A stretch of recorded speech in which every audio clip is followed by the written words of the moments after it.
Child development से उसके meaning, scope और नीड बोले तो अर्थ, क्षेत्र और आवश्यकता से महत्वपूर्ण क्वेश्चन पर हम लोग फोकस करेंगे। आपके सामने क्वेश्चन दिख रहे हैं, आप जरूर से जरूर पढ़ें और आंसर भी देने का काम आप करें। जैसे पहला क्वेश्चन है, शिक्षा मनोविज्ञान है ना। चाइल्ड साइकोलॉजी इज क्या है? व्यवहारिक विज्ञान, मानक विज्ञान, विशुद्ध विज्ञान या उपयुक्त में से कोई नहीं? दीजिए आंसर, आपके सामने दिख रहे हैं, कमेंट में जरूर से जरूर आंसर दे। तो आपने आंसर क्या देखा? मानक विज्ञान, याद रखोगे। और शिक्षा मनोविज्ञान को मानक विज्ञान माना गया है जिसके द्वारा व्यक्ति को लक्ष्य केंद्रित शिक्षा प्रदान की जाती है। इसके द्वारा मानव के व्यवहार को परिवर्तित मनचाही दिशा में मोड़ा जा सकता है। ध्यान दीजिए, मतलब जैसा आपका ऑप्शन है तो शिक्षा मनोविज्ञान है तो मानक विज्ञान है। अगर मानक विज्ञान स्टैंडर्ड साइंस है तभी आपके व्यवहार में परिवर्तन करने का काम किया जा सकता है, मनचाही दिशा में मोड़ा जा सकता है। नेक्स्ट क्वेश्चन, मानव विकास को क्षेत्रों में विभाजित किया जाता है जो which development is divided into region, है ना। रीजन मतलब क्या बोलते हैं उसका क्षेत्र, विच। तो आपके ऑप्शन यहाँ पर देख सकते हैं कि मानव विकास को कितने क्षेत्रों में विभाजित किया जाता है। यहाँ ऑप्शन है, ऑप्शन के आधार पर आंसर आप देख सकते हैं। चलिए, तो आप देखो ए नंबर ऑप्शन, मतलब शारीरिक, संज्ञानात्मक, शारीरिक बोले तो फिजिकल, संज्ञानात्मक कोग्निटिव, संवेगात्मक इमोशनल और सामाजिक बोले तो सोशल। ठीक है, सामाजिक बोले तो सोशल, याद रखेंगे। शारीरिक, संज्ञानात्मक, संवेगात्मक और सामाजिक, ए नंबर। ठीक है, क्या हो जाएगा? ए नंबर। ठीक है, मानव विकास को शारीरिक, संज्ञानात्मक, संवेगात्मक और सामाजिक क्षेत्रों में विभाजित किया जाता है। ठीक है, नेक्स्ट आगे पढ़ेंगे क्या होता है संज्ञानात्मक। ठीक है, उसके बाद आप देखोगे प्रारंभ में आत्मा का प्रयोग किस शास्त्र में किया जाता था? In which scripture was the soul initially used. तो आत्मा का प्रयोग किस शास्त्र में किया जाता था? ठीक है, चलिए आंसर दीजिए फास्ट। तो आप देखोगे सी नंबर ऑप्शन, बोले तो दर्शन शास्त्र, फिलोसफी। तो फिलोसफी दर्शन शास्त्र में आत्मा का प्रयोग सबसे शुरू में किया जाता था। तो दर्शन शास्त्र ज्ञान का वह क्षेत्र है जो सत्य और प्रकृति के सिद्धांतों, है ना, जो ट्रुथ और नेचर का थ्योरी, प्रिंसिपल और उनके कारणों का विवरण करता है। तो दर्शन शास्त्र किसका विवरण करता है? सत्य और प्रकृति के सिद्धांतों और उनके कारणों का। दर्शन शास्त्र सामाजिक चेतना के रूपों में से एक है, अतः दर्शन शास्त्र का संबंध आत्मा से होता है। ठीक है, दर्शन शास्त्र का संबंध आत्मा से होता है जिसमें व्यक्ति की आत्मा का अध्ययन किया जाता है। याद रखिए, दर्शन शास्त्र सामाजिक चेतना के रूपों में से एक है और दर्शन शास्त्र का संबंध आत्मा से होता है जिसमें व्यक्ति की आत्मा का अध्ययन बोले तो अंतर्निहित ज्ञान का अध्ययन किया जाता है। नेक्स्ट, विकासात्मक मनोविज्ञान में बोले तो डेवलपमेंट साइकोलॉजी में जीवन का अध्ययन किया जाता है। Life is studied in developmental psychology. तो सोचिए विकासात्मक विज्ञान में किस तरह के जीवन का अध्ययन किया जाएगा? विकासात्मक में बताइए किस तरह का? तो सी नंबर ऑप्शन। तो क्या यहाँ पर आप देखोगे जन्म से क्या होगा?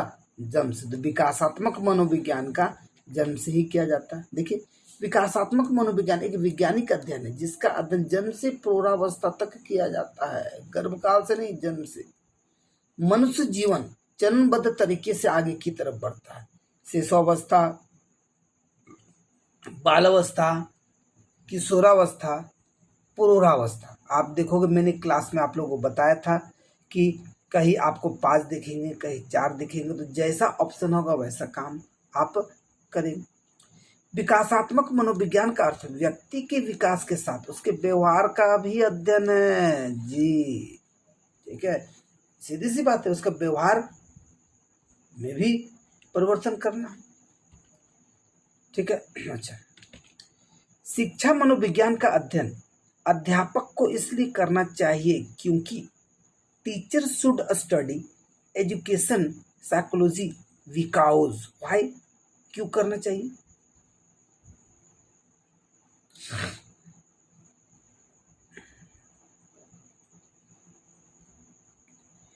चलिए, तो आप देखो सी नंबर ऑप्शन, मतलब शिक्षा मनोविज्ञान का अध्ययन अध्यापक को इसलिए करना चाहिए क्यों, क्योंकि इसकी सहायता से शिक्षण को अधिक प्रभावशाली बना सके। With the help of this you can make your teaching more effective.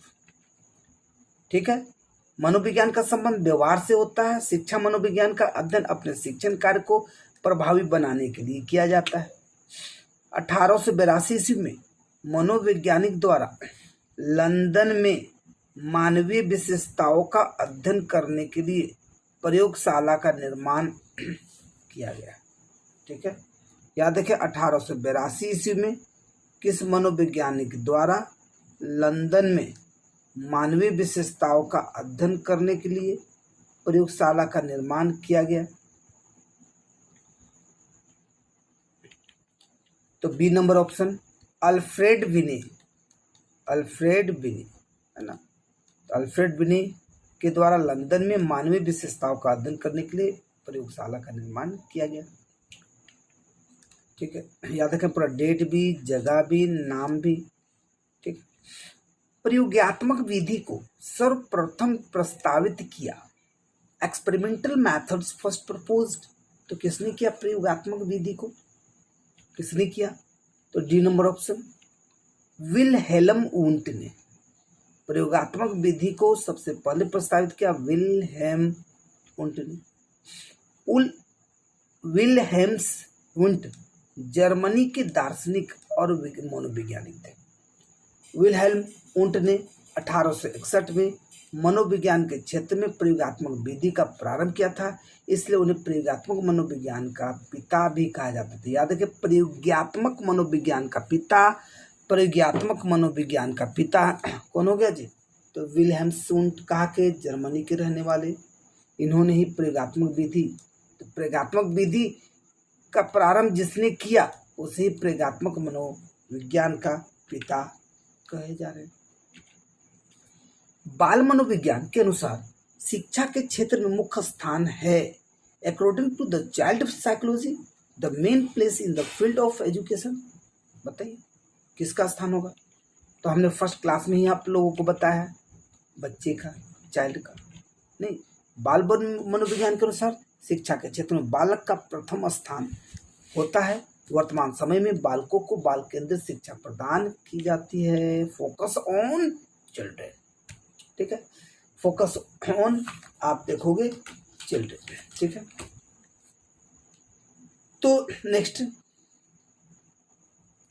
Next है बाल मनोविज्ञान का केंद्र बिंदु है। ठीक है, बाल मनोविज्ञान का केंद्र बिंदु है। तो बाल मनोविज्ञान का केंद्र बिंदु कौन सा है? ध्यान दीजिए, बाल मनोविज्ञान का केंद्र बिंदु, child is the focal point of psychology. तो बाल मनोविज्ञान का केंद्र बिंदु देखिए, विद्यालय, बालक, शिक्षण प्रक्रिया, अच्छा शिक्षक, तो क्या हो जाएगा आपका बालक।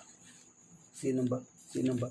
तो बाल मनोविज्ञान का मुख्य केंद्र बिंदु बालक होता है, केंद्र बिंदु बालक होता है। क्यों? क्योंकि इसके द्वारा ही बालक में होने वाले शारीरिक परिवर्तन और व्यवहारिक परिवर्तन का अध्ययन किया जाता है। सोच लें, शारीरिक के साथ व्यवहारिक परिवर्तन पर भी फोकस किए जा रहे हैं। नेक्स्ट, बाल मनोविज्ञान के आधार पर कौन सा कथन सर्वोत्तम है? Which statement is based on child psychology. बाल मनोविज्ञान के आधार पर कौन सा कथन सर्वोत्तम है? तो कौन सा कथन सर्वोत्तम है? तो आप देखोगे ए नंबर ऑप्शन, प्रत्येक बच्चा विशिष्ट होता है। ठीक है, कुछ बच्चे नहीं, सारे बच्चे नहीं, कुछ बच्चे नहीं, तो प्रत्येक बच्चा विशिष्ट होता है। Each child is unique, some children are special, no, some children are the same, no, all the children are the same, no. तो ईच चाइल्ड इज यूनिक, प्रत्येक बच्चा विशिष्ट होता है। ठीक है,